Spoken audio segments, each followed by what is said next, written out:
Bismillahirrahmanirrahim. Assalamualaikum warahmatullahi wabarakatuh.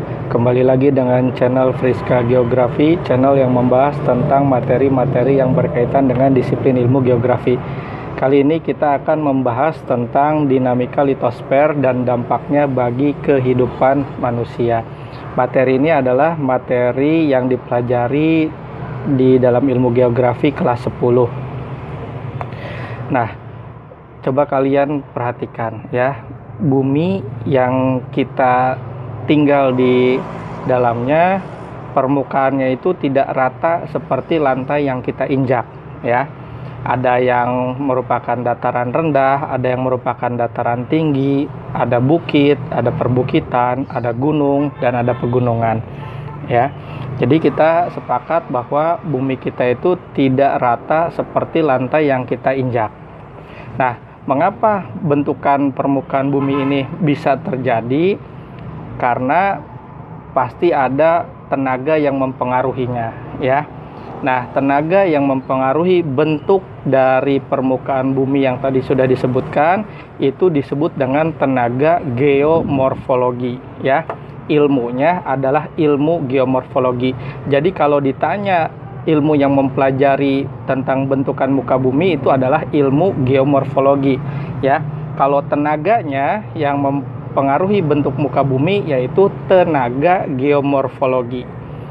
Nah, tenaga geomorfologi itu atau tenaga yang mempengaruhi bentuk dari permukaan bumi itu ada 3. Yang pertama ada tenaga endogen, ada tenaga eksogen, dan ada tenaga ekstraterestrial.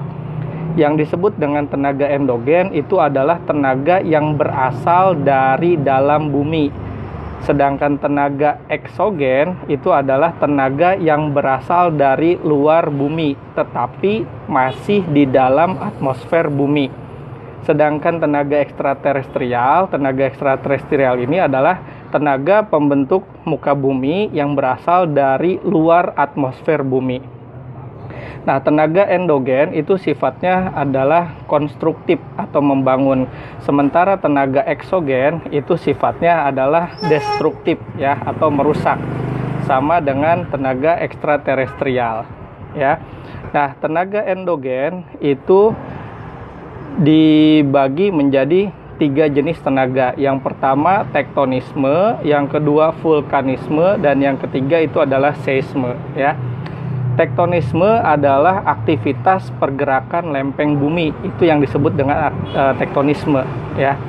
Nah, yang dimaksud dengan lempeng, coba kalian bayangkan sebuah telur ya, yang terdiri dari 3 lapisan, lapisan yang berwarna kuning, putih, dan kulit telur ya, atau cangkang. Nah, bumi juga sama ya, memiliki beberapa lapisan, diantaranya ada lapisan inti bumi, lapisan mantel, dan lapisan kerak bumi ya, yang berupa batuan yang sangat keras.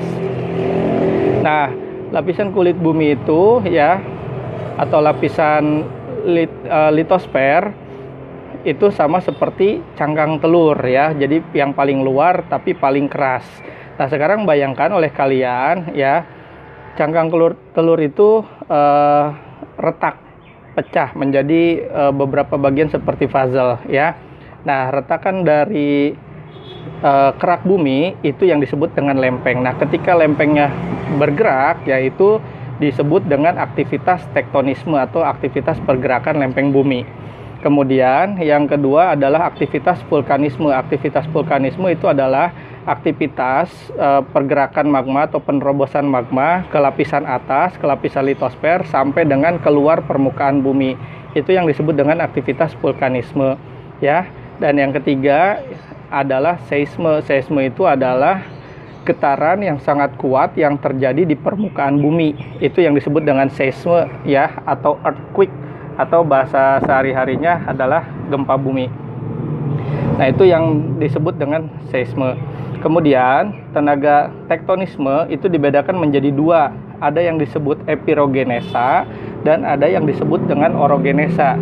Kalau epirogenesa itu adalah pergerakan lempeng meliputi lempeng yang sangat luas ya, dan pergerakannya cenderung relatif lambat. Itu yang disebut dengan epirogenesa ya.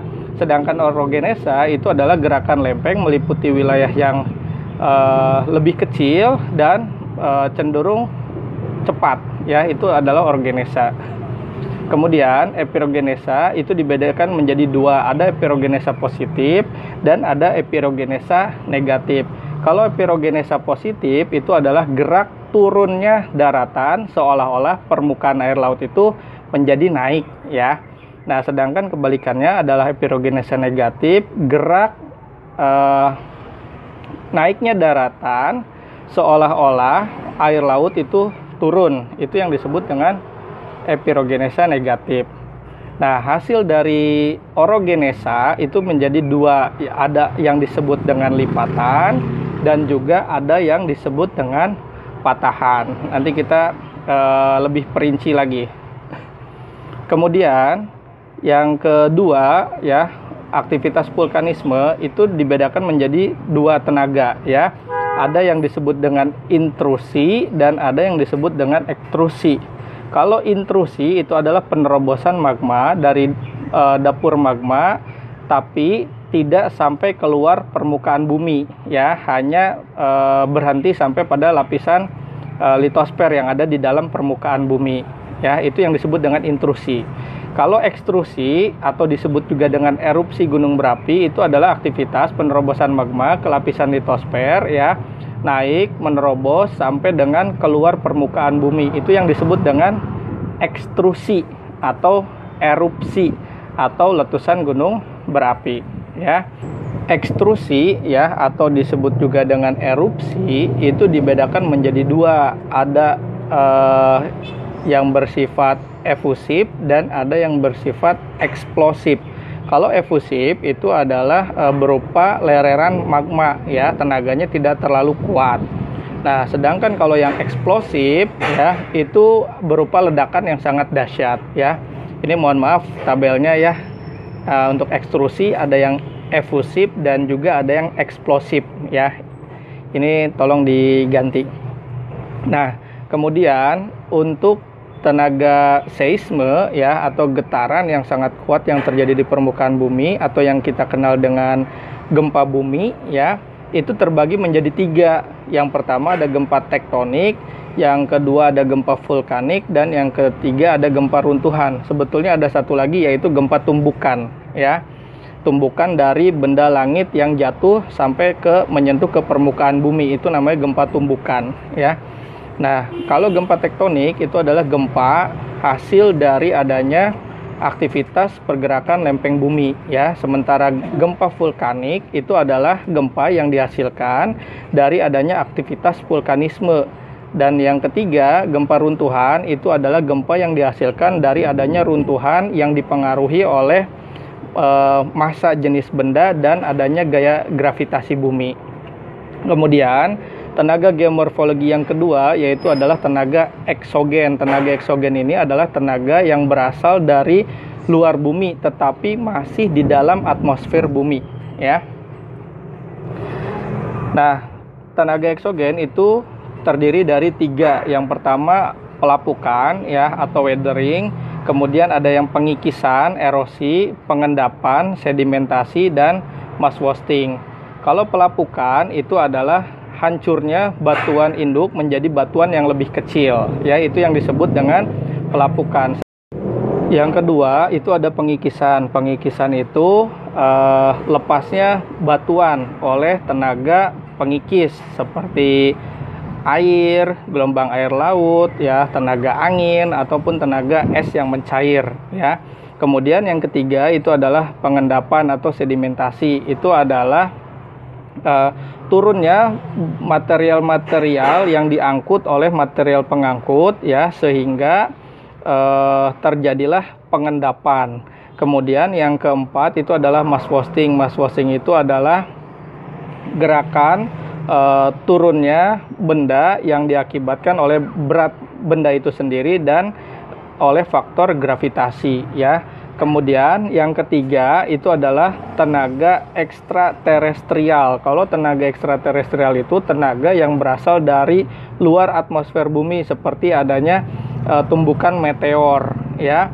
Jadi benda langit yang berupa batuan ketika tertarik gaya gravitasi, ya, dia tidak habis terbakar di atmosfer, maka batuan tersebut akan bertumbukan dengan permukaan bumi ya, sehingga menciptakan kaldera atau kawah yang cukup besar ya. Nah, itu adalah tenaga-tenaga yang mempengaruhi bentuk dari permukaan bumi ya. Silakan kalian hafalkan ya bagan tersebut, kemudian catat istilah-istilahnya ya. Nah, di video berikutnya nanti akan diperinci lebih mendalam. Terima kasih. Billahi taufiq wal hidayah. Wassalamualaikum warahmatullahi wabarakatuh.